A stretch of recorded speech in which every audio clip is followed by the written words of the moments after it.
thank you for your faithfulness. Your faithfulness is January 1st. Even up until now. Thank you because you have kept us. Thank you because you have not allowed the enemy to rejoice about us. Thank you because you have taken away our shame and our reproach. Thank you because you have brought us back to us. Thank you because you have given us victory on every side. Thank you because you have lifted us up and promoted us. You have kept us. Thank you, everlasting Father. Where we were in January is not where we are now. We may not be where we want to be, but we have improved. We have progressed. Things are better. Our children are better. Our families are better. There is peace in our homes. Our jobs are going well.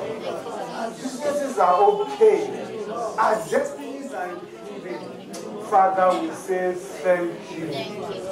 Thank you over our families, over our children, over our homes, over our businesses, over our jobs, over our professions, over our vocations. It has always been you. All the way it has always been you. Father, we give all the glory to you. Hallelujah. Thank you, everlasting Father. Thank you, Lord. Even as we go into your word now, we ask that you speak to us in the mighty name of Jesus. Prepare the hearts of your children in the mighty name of Jesus. As you sow this seed, oh God, let this seed germinate in the mighty name of Jesus. Lord, this word that is coming forth, let it do your people good in the mighty name of Jesus. Let it be words of transformation in the mighty name of Jesus. Let these words transform destiny. Let it change lives in the mighty name of Jesus. Do what only you can do through these words in the mighty name of Jesus. At the end of it all, oh God, cause your name to be glorified. Thank you, everlasting Father. Blessed be the holy name. Hallelujah. In Jesus' name we are praying. Amen. Praise the Lord. Hallelujah. Chapter 11. I'm taking it from verse 1. Did they say amen? Amen. Okay. He was a mighty man of valor, and he was the son of an harlot. And Gilead begat Jephthah. And Gilead's wife bare him sons, and his wife's sons grew up, and they thrust out Jephthah, and said unto him, Thou shalt not inherit our father's house, for thou art the son of a strange woman. Verse 3. And Jephthah fled from his brethren, and dwelt in the land of Tob. And there were gathered vain men to Jephthah, and went out with him. And it came to pass in the process of time that the children of Amnon made war against Israel. And it was so that when the children of Amnon made war against Israel, the elders of Gilead went to fetch Jephthah out of the land of Tob. And they said unto Jephthah, Come and be our captain, that we may fight with the children of Amnon. And Jephthah said unto the elders of Gilead, Did not ye hate me, and expel me out of my father's house? And why are ye come unto me now, when ye are in distress? And the elders of Gilead said unto Jephthah, Therefore we turn again to thee now, that thou mayest go with us and fight against the children of Ammon, and be our head over the inhabitants of Gilead. And Jephthah said unto the elders of Gilead, If ye bring me home again to fight against the children of Ammon, and the Lord deliver them before me, shall I be your head. And the elders of Gilead said unto Jephthah, The Lord be witness between us, if we do not so according to thy words. Then Jephthah went with the elders of Gilead, and the people made him head and captain over them. And Jephthah uttered all his words before the Lord in Mizpeh. Hallelujah. I'm sure that we have all had sermons concerning this passage. Hallelujah. It's a very popular story in the Bible, the story of Jephthah and how he was expelled from his father's house. But by the grace of God, we will look at this story in a slightly different dimension this morning. Hallelujah.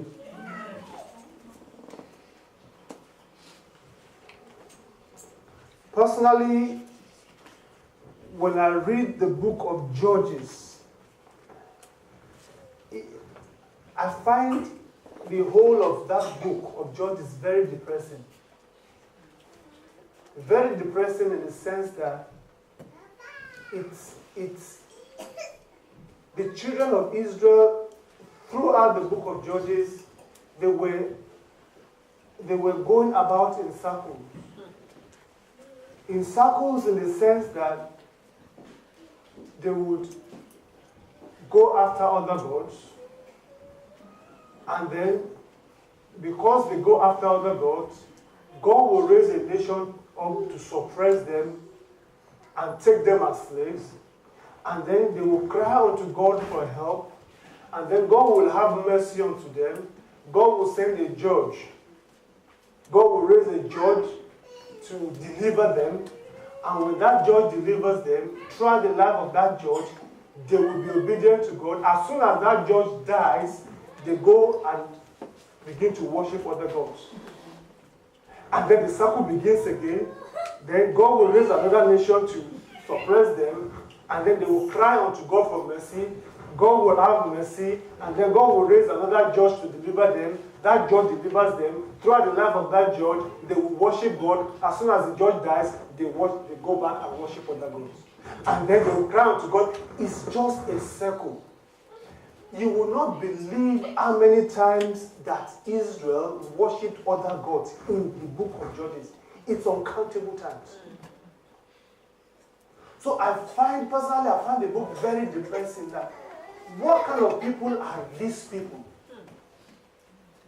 So that every time they go after other gods, and then when they get into trouble, they cry out to God for mercy. And then God will have mercy and then raise up a deliverer in the form of a judge to deliver them. And then after the death of the judge, they will go back and worship other gods. Over and over and over and over again, the same thing throughout the book of Judges. Hallelujah. Amen. And that's why I find that book very depressing. The Bible says throughout the time of the Judges, it was a lawless time. The last verse of Judges summed it all up. Judges 21 verse 25. It says, in those days, it was a lawless time and everybody did as a witch. Can you put that on the board? Judges 21 verse 25. In those days, King in Israel in those days. everyone did what was right in their own Everyone eyes. did what was right in their own eyes. Hallelujah. Everyone was a law unto himself. It was a period of spiritual darkness.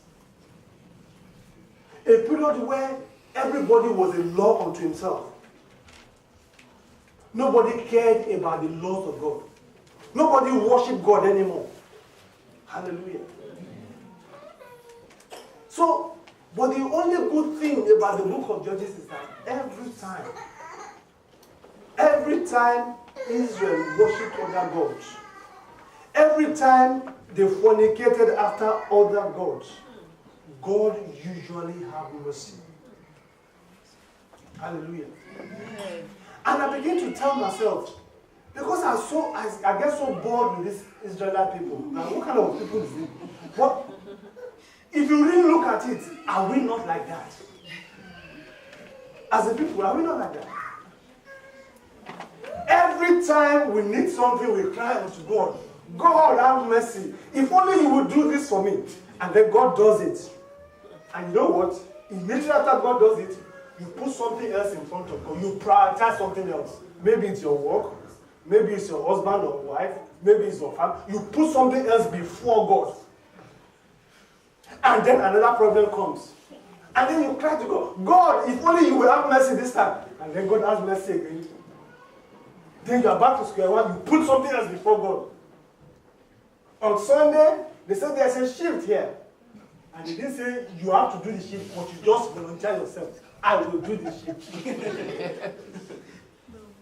Because you put that work before God, then God raises up something again to deal with you. And then that thing happens, you begin to, God have mercy, you cry again. We are just like the children of Israel. No difference. Hallelujah. Amen. So, but the good thing about God is that He always, 100%, 1,000,000%, He will always have mercy. And sometimes I ask myself, why does God always have mercy? Can He not just close His eyes and say, let me deal with these people. Let me just remove mercy this time. Hallelujah. But God can never remove mercy. Because He is mercy. Hallelujah. He is mercy. He said to Jeremiah, He said, my covenant I will never break. He said, the day that you see that if the day does not follow the night, then you know that my covenant is broken. It means that, I think that's Jeremiah. With the night, so that there will not be day and night in their season. Then my covenant may also be broken with David, my servant. Only then.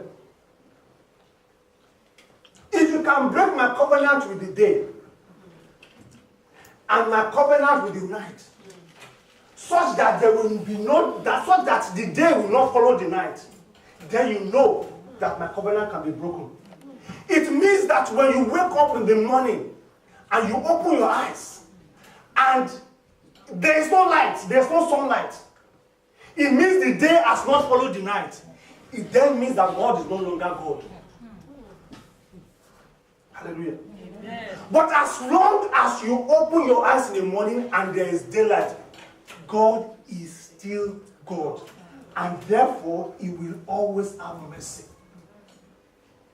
The day mercy stops is when you open your eyes and there's no day. You open your eyes in the morning. The day has not followed the night. The day stopped. The night has taken over. Then God has stopped being God. Then you know that today there is no mercy. But that's not going to happen.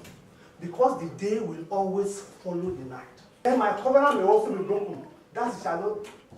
Let's go back to verse 21, verse 20. God said, if He can break my covenant of the day and my covenant of the night, so that there shall not be day and night in their season, so that the day does not follow the night. When the day is supposed to come up, there's no day, then my covenant is broken. It means that it's never going to happen. Because the day will always follow the night. And as long as the day follows the night, God will always have mercy. It is that simple. Hallelujah. Amen. And that's why we're all here. By His mercy. The children of God, they enjoy that mercy several times, uncountable times. Hallelujah. So, Jephthah was the 9th judge of Israel. Hallelujah. We shall look at Jephthah from 3 angles. First is character, then is challenges, then is companions. Hallelujah. His character, his challenges, and his companions. Hallelujah. His character. The first thing the Bible reveals in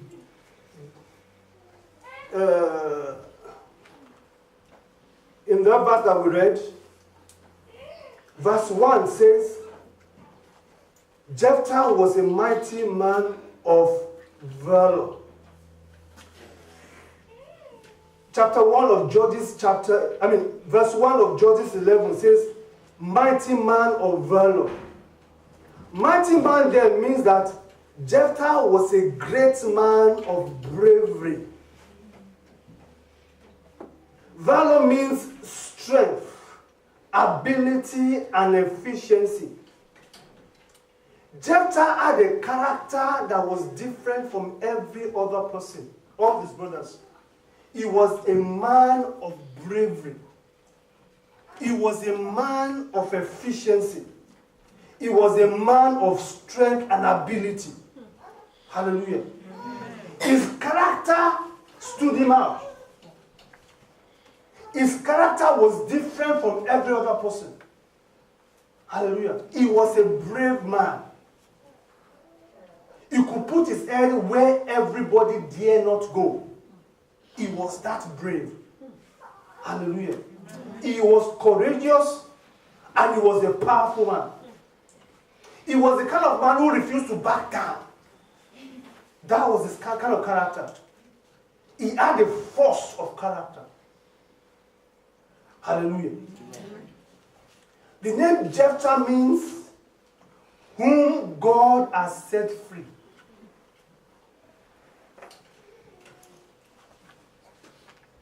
Or the breaker, one who breaks through. That's what Jephthah means. Hallelujah.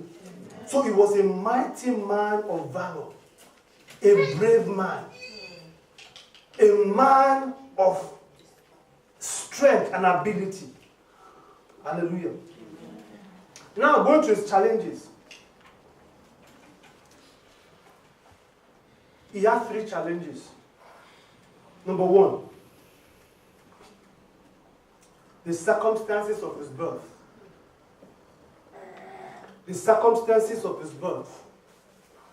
The Bible tells us in that verse 1, Judges 11 verse 1, that although he was a mighty man of valor, but he was the son of a harlot. Hallelujah.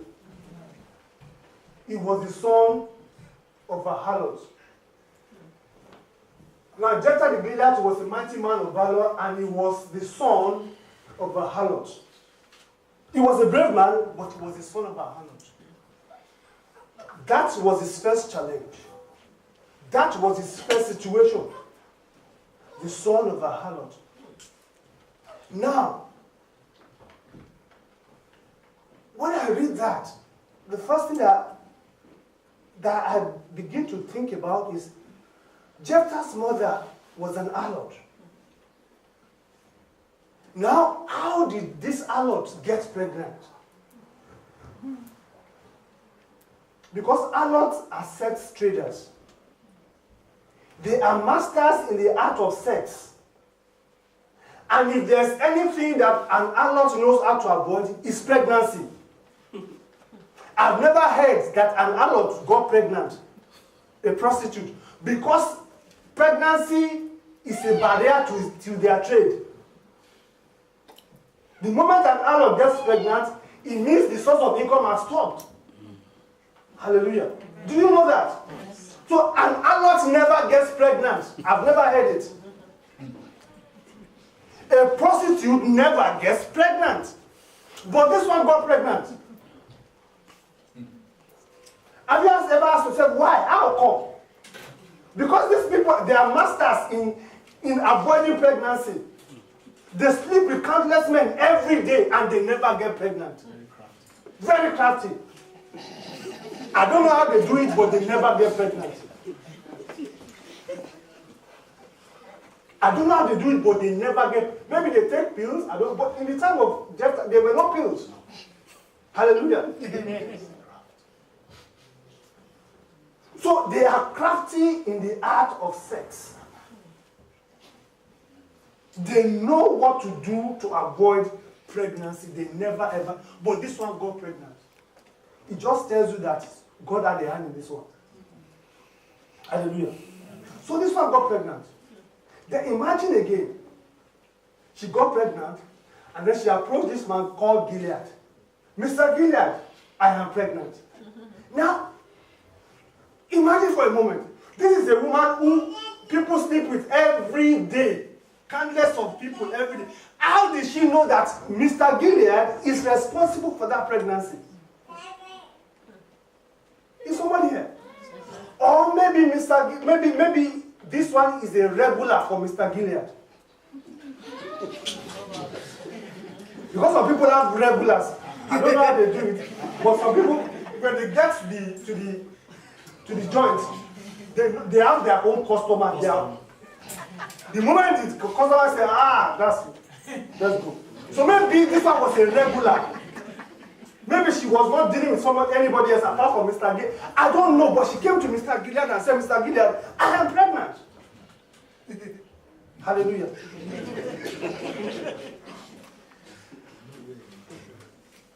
And Gilead, by the way, Gilead is a very prominent man in that town. In fact, the whole of that town was named after him. This town, the city that we're talking about, is called Ramoth Gilead. This man is the leader in that town. So I want you to imagine for a minute the kind of how Mr. Gilead, the most important man in the city of Gilead, must have felt for a prostitute to approach him and say, I am pregnant for you. Hallelujah. Did she argue with the prostitute and say, how are you sure it's mine? But the Bible says something. That Mr. Gilead he accepted full responsibility for the pregnancy. Again, that's the credit to Mr. Gilead. Given his position, his prominent position in the city of Gilead, his own city, the city that he owns.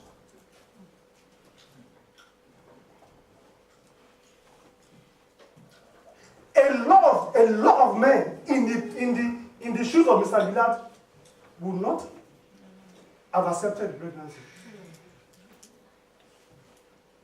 But Mr. Gilead accepted the pregnancy. He took in the pregnancy, and when the child was born, he took in the child and raised the child just like his other children. Exactly no difference. Hallelujah. Amen. That was a credit to him. I have seen many men who bailed when pregnancy happened. I have seen many men who denied and said, me? No, it's not me. Hallelujah. I have seen that several times. But Mr. Gilead took full responsibility for his actions.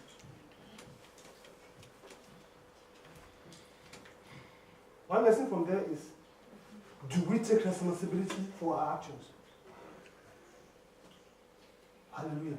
Amen. Now problem came when Mr. Gilead died. There was no problem while Mr. Gilead was alive because Jephthah was raised in the same manner as his other children. No difference. He went to the same school. They ate the same meal.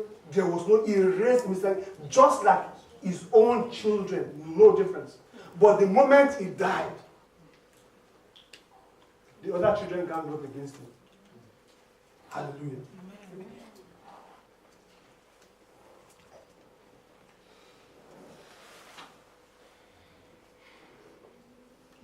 So, that was number one, the circumstances of the verse. Number two, his family. Like I said, his brothers, half brothers, rose up against him after his father died. And they declared that he was not part of them and that he had no inheritance in their father's property. Hallelujah. Amen. Now, because Gilead was the lone child of the prostitute, he was standing alone against, the Bible does not say how many were the others, but I'm sure there were a lot of them. Hallelujah. So he was standing alone against a bunch, a large number of brothers. He had no chance. Even though he was a very brave man, even though he was a fearless man, But he had no chance against them because there were many against him. So they kicked him out of the house. He was excommunicated. He was exiled. And he had to leave and went to the land of Tob. Hallelujah. Amen. The third challenge that he had was the law of the land. Now you might want to ask, why? How come his brothers got away with that? With sending him out of the house? The law of the land was on their side. Deuteronomy 23 verse 2. At the assembly of the Lord. None of illegitimate birth. If a child is born illegitimately, illegitimate means that your mother is not married to your father. It means that you are illegitimate. And if you are illegitimate, you cannot be named among the children of Israel. So by the law of the land, he was an illegitimate child because his mother was an harlot. And so he has no part in the possessions of his father because of this law. So the law was on the side of his brothers. So even if Jephthah wanted to fight them, he would have taken the matter to the elders of Israel. He would have lost because the law is against him. Hallelujah. Amen. The law is against him. But there's something about God. Sometimes the law of the land might be against you. But there's a God who can turn things around. He can move the hands of kings to favor you. That's right. Because of God. Because of you, the law of the land can be changed. I have seen that happen several times. Hallelujah. Amen. So there were so many obstacles against Jephthah. Circumstances of his birth, his family, and the law. So he had no choice. He left. Hallelujah. Amen. So everything that was against Jephthah, the only thing that was for him, the only thing that was working for him was his character. Even though the law was against him, even though his family was against him, even though the circumstance of his birth was against him, his fearless character, his personality, his charisma, his bravery, his force of character was a plus on his side. Hallelujah. Amen. And that character was what he used to overcome his limitation. We shall see that as we go. One thing Jephthah did not do right here is that he did not bother about the things that he could not change. He could not change the circumstances of birth. And there was nothing he could do about that. He couldn't change the law of the land. Because the law has been there before his great-great-great-grandfather was born. He couldn't change it. He couldn't change the minds of his brothers. They hated him, period. And there was nothing he could do to make them like him. Hallelujah. Amen. Some people in Jephthah's shoes would probably try and make his brothers like him. They would try and dance to the tune of their brothers so that, but not Jephthah. He understood that the things that he couldn't change could not change his destiny. And the fact of life is that the things that you cannot change cannot affect your destiny. If you are born of poor parents, you cannot change that. But I guarantee you that that cannot affect your destiny. If your stepmother hates you, you can't change that. But I guarantee you that that cannot affect your destiny. If you are born a black man, you cannot change that. But that cannot affect your destiny. The things that you cannot change cannot affect your destiny. The things that can affect your destiny are the things that you can change. Hallelujah. So Jephthah realized that he could not change the circumstance of his birth. He could not change the law of the land. And he could not get his brothers to like him. So he did not bother to change those things. He just worked on the one thing that God gave him, his own character. His own bravery. His own personality. And that which God gave him was enough to overcome all his limitations. Was enough to overcome all his challenges. Hallelujah. Amen. So if you stop focusing on the people who do not like you, stop focusing on the things that you cannot change. Stop focusing on your mother who was poor and who didn't send you to school. Stop focusing on your father who was a drunkard, who used to beat your mother, and because of that you didn't go to school. Stop focusing on those things because you cannot change them. Focus on the things that you can change. And the things you can change is you. Though you come from a poor family, what have you done to improve yourself? What have you done to improve your station in life? My father didn't send me to school. Why can't you send yourself to school? People go to school even at advanced age. Hallelujah. Amen. So stop focusing on the things that you cannot change. Stop blaming other people for where you are in life. Jephthah could have blamed his parents and said, if only my mother was not an harlot. And that would be a good excuse. Because all this problem came because his mother is an harlot. So if he could say, if only my mother was not an harlot, I will not be in this problem. But he didn't focus on that. He focused on his own strength.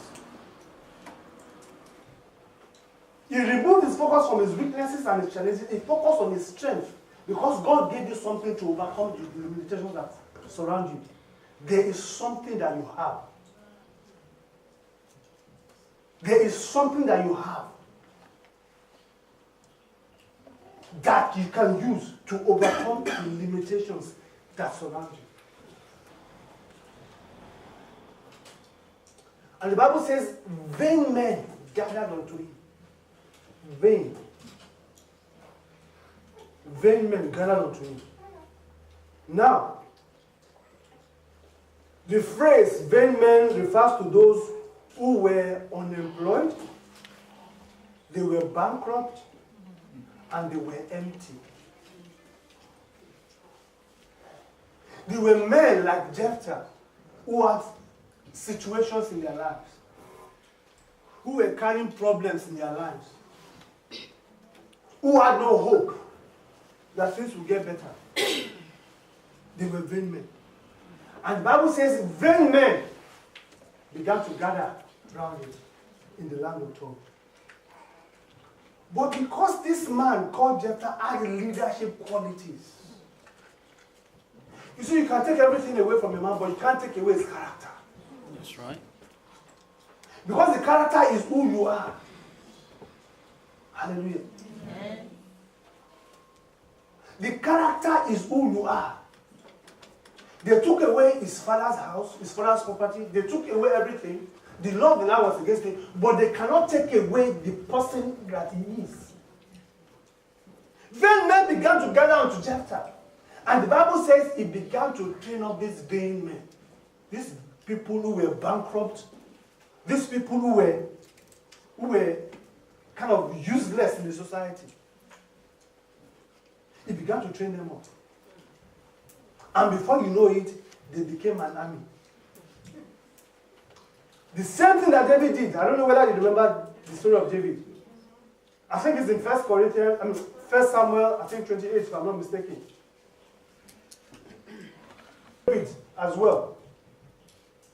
When Saul was trying to hunt him down, and he fled to the cave of Adullam. Then men gathered unto him, and he began to mold them, he began to train them, and before you know it, they became an army. And what did they do? What army usually do? An informal army in those days is that they usually constitute themselves into security forces. And so they go to this village and say, sign a contract with us. We will protect this old village against external invasion. If any external force comes, we will fight them off for you. But every month, put something in their bank account. And they sign a contract with them. Every month, they put something in their bank account. They go to the next village. We are forces here. We are going to protect this territory. Sign a contract with us. Give us something every month. And we'll protect you from external invasion. And they sign a contract. So they signed contract with many, many villages. And before you know it, they were buying equipment and they were standard army. Hallelujah. Amen. This Jephthah that was the nobody, the son of an Arab, is now the commander of an army. Hallelujah. Amen. You know the funny thing? The Bible says in the process of time. Is that your Bible? Yes. In the process of time, Amnon, they started to mobilize against Israel. But before the problem started, God had already started building an army through Jephthah. Hallelujah. Amen.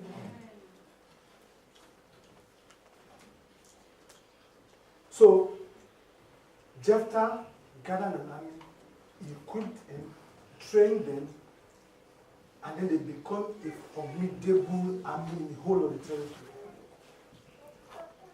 So that if you needed protection, you came to Jephthah. Jephthah became the protector of the land. Hallelujah. Amen. So when war came, when problems came, the people who had rejected him, they came running to him. Hallelujah. Amen. Everywhere they have rejected him.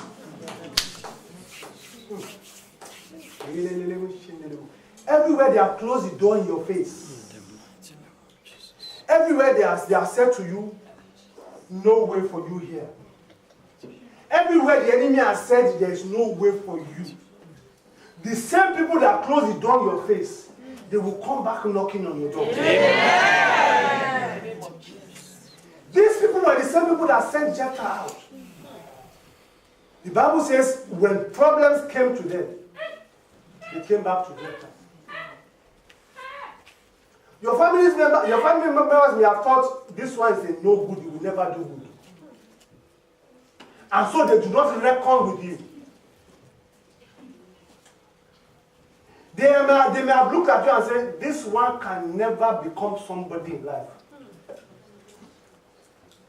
I don't know whether you're in that kind of situation, but I guarantee you that as the Lord liveth, and as your soul takes in these words that I'm speaking to you, everyone that has counted you as a nobody, everyone that has written you off and said you will never amount to anything in life, those people will come back for your help. Amen. In the mighty name of Jesus. Amen. Be our leader. Hallelujah. Amen. Let's look at some few lessons to learn from here. Number one. Jephthah took a negative and turned it into a positive. Hallelujah. He could have taken the rejection by his brothers as an indication that his life was over. Many would have said, it is finished for me. My life is over. They have kicked me out of my father's house. But he didn't take that attitude. Jephthah was kicked out, and he went out knowing that he could achieve more. He knew that his life was not over, because God had not said to him, it is over. And it is never over until God says it is over. Hallelujah. Amen. It is never over. So he took what was a negative situation and turned it around.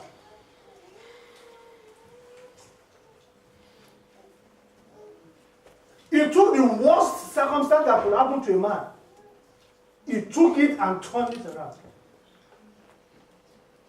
It was Booker T. Washington who said, success is to be measured not by the position that one has reached, but by the obstacles that one goes through to achieve that position. If you have achieved a position of authority that has been given to you, you have not achieved much. If your father is a millionaire, he left all the mansions for you and he gave the key to you on the platform, you have not achieved much. Not by the position you achieve, but by the obstacles that you go through to achieve it. Hallelujah. Amen. Jephthah started from zero. Nothing, nada. And he became the commander of an army. The protector of the protectorate. Hallelujah. Amen. He didn't cry and begin to shed tears and start a pity party when he was kicked out. Many would have done that. God delights in using the unusable. Hallelujah. The specialty of God is to use people who are useless and wretched and people who others have written off. People who others think will never amount to anything. God specializes in using people like that. Hallelujah. God can use you in spite of your past. He can use you in spite of your failures. He can use you in spite of your background. Hallelujah. Amen. God does not use people who are already made. Abraham was a nobody when God picked him up. His generation before him did not know God. Hallelujah. Amen. But God brought him from nothing and made him a very, very rich man. When he was kicked out, the enemy must have thought, this is it. It is finished for him. But he's being kicked out to work for his good. Because if he had not been kicked out, he would not have been the commander of the army. And he would not have been the leader of the nation of Israel. So sometimes the things that God allowed to come your way are those things that will actually take you to the next level.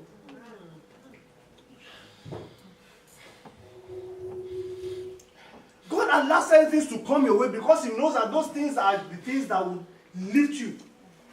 You need those things. You need those challenges. You need those issues in your life to lead you, to get you running. If God does not allow some problems to come into some life, some people will be so complacent and so comfortable in their position. But God allows the problem to come so that you begin to run. And when you begin to run, you just run straight into your breakthrough. That will be your portion. Amen.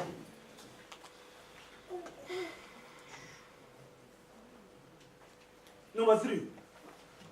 Number 4. Unfavorable starts of a race does not dictate how the race will end. You might start life in an unfavorable position. Your parents might be poor as church rats. You might have the most humble beginnings in life. But that does not dictate how your life will end. That's right. Because the Bible says, though the beginnings are small, but your latter end shall be great. Amen. prophesy that into your life. Amen. Beginnings are always small, except your father is Tony Blair. Beginnings are always small. But when you are walking with God, you can be rest assured that you won't end up in that small beginning. Amen. Your latter end shall be great. Amen. In the mighty name of Jesus. Amen. 5. Before a problem surfaces, God has already prepared a solution.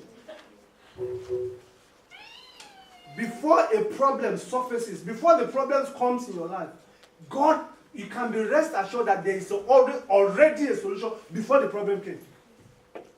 And that is the way God works. Because God, no problem can catch God by surprise. Look at Agar when she ran out of water.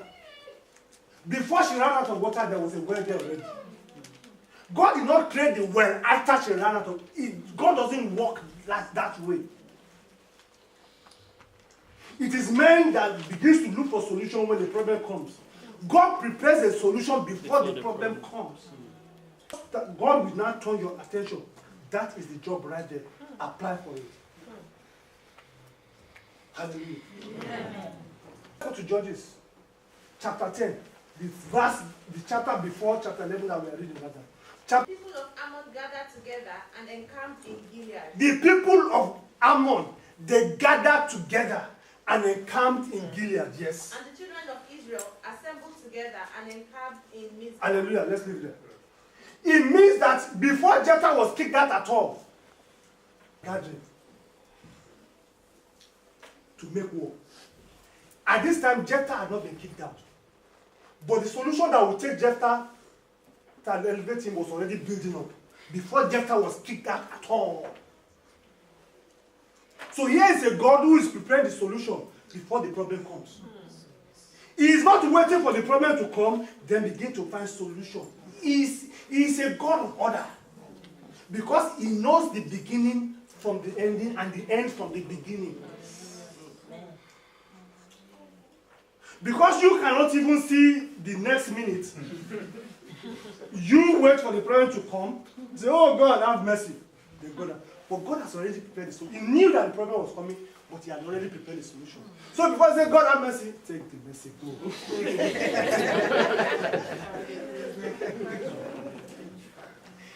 Hallelujah. Amen.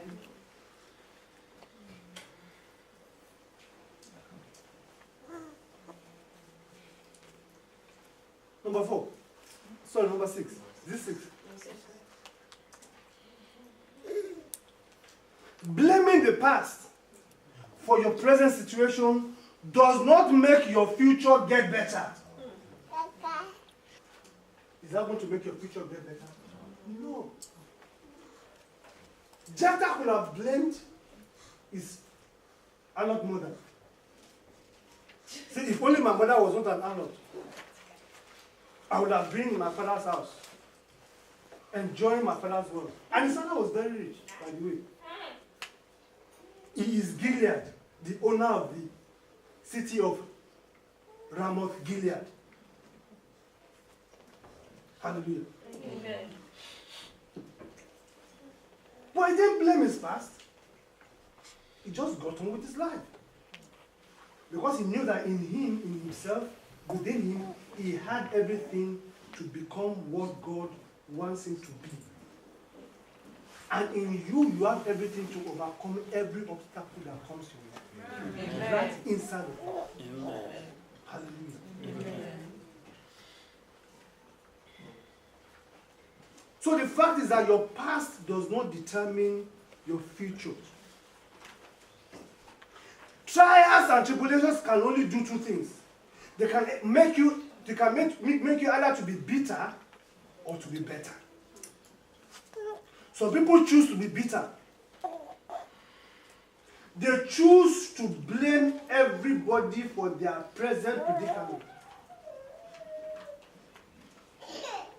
But some decide to make things better for themselves, in spite of their humble beginnings, in spite of their shortfall in their beginnings.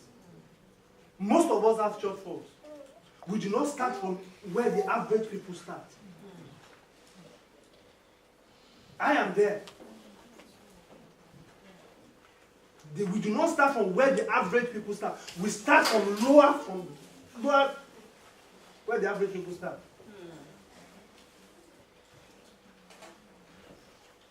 Hallelujah. Amen. But God is merciful.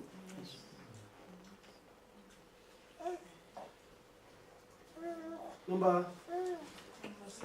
7, every stigma of shame can be turned around to an aroma of glory. Jephthah was carrying a stigma of shame, the son of an harlot. Hallelujah. Yeah. Look at him, his mother is an harlot. It was a terrible stigma. It was a stigma of shame.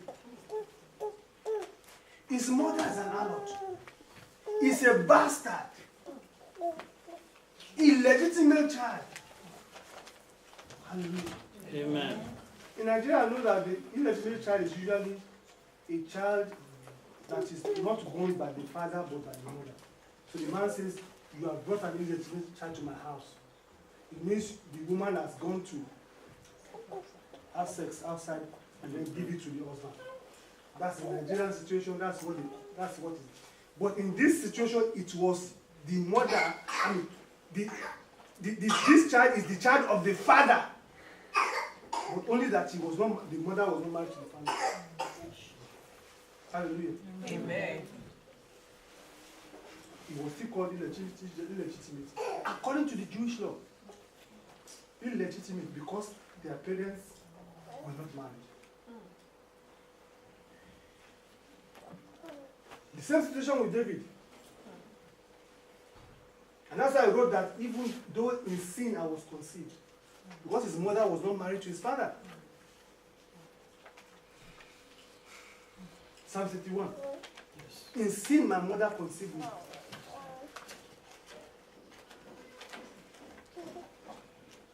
So every stigma of shame can be turned around to an aroma of glory. Jephthah was the son of an harlot. Jabez was a child of sorrow. It was a stigma of shame. Child of sorrow. Jabez, child of sorrow. Writing his name down, Jabez, child of sorrow. Now, this Jephthah, because of his bravery, because of his charisma, he defeated the Ammonites. But he was listed in the book of Hebrews in the hall of faith, not because of his bravery, but because of his faith. And how do I know that he's a man of faith? Because Hebrews chapter 11 is a hall of faith. People who have faith, who exercise faith in God. Hebrews 11, we read it out. So if you read Hebrews 11, I think it's verse 32, his name was mentioned. Let's put that on the board. Hebrews 11, 32. And what shall I say? For the time will fail me to tell of Gideon and Barak, and Samson and Jephthah. And Jephthah. This is, they are mentioning people who had exercised faith in God, who had demonstrated immense faith in God. And they mentioned Jephthah. Now, why did they mention him in the hall of faith? One. There are two things. One of them is Jephthah was a man of forgiveness. How did I know that? No matter how you imagine it, you will never be able to imagine the depth of the wickedness that was done to Jephthah by his brothers. For somebody to grow up in a home with the other family, he carried your name and everything, and the moment your father died, they kicked him out of his inheritance. They disinherited him. They brought him back to zero. His father was very rich. The most prominent man in Ramoth Gilead. A very, very rich individual. And yet Jephthah was disinherited. He was given zero and he was kicked out. There's no wickedness that is more than that. And yet when these people came back to him to ask for his help, he was in a position not to help them. It's not written anywhere that I should help them. Because they had done him great wickedness. But yet this man found it in his heart to forgive them. He did not hold them to it. He did not hold them to it. He forgave them. He let the past go. Hallelujah. He was a man of forgiveness, which many people do not have. Many of us hold onto offenses. We hold on for years onto offenses. Somebody offended you, and for years you still hold it against them. But this man let it go. He forgave all of them, just like Joseph did. Joseph went through a lot in the hands of his brothers, but he forgave them. Said, you meant it for evil, but God meant it for good. This man was a man of faith. Number two, he was a man of forgiveness. And number two, he was a man of faith. How did I know that? Let's look at the verse 11 of Judges 11. Then Jephthah went to the elders of Gilead, and the people made him head and commander over them. And Jephthah spoke all his words before the Lord in Mizpah. Jephthah did what? Jephthah spake all his words before Jehovah in Mizpah.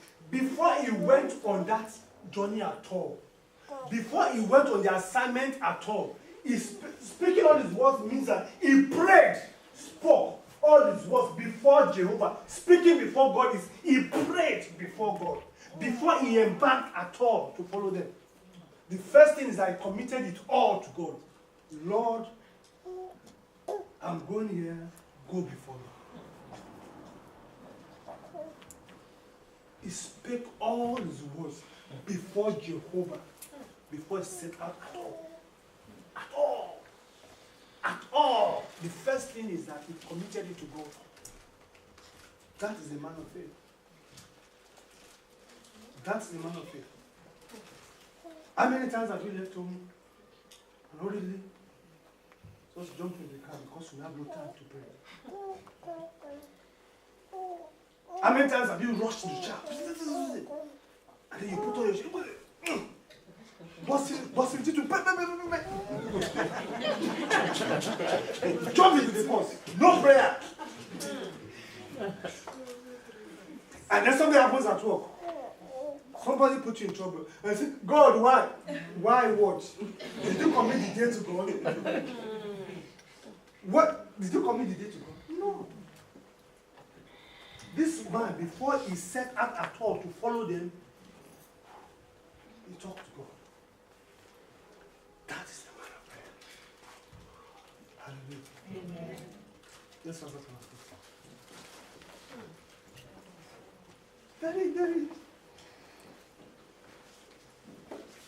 Very powerful stigma there, shit.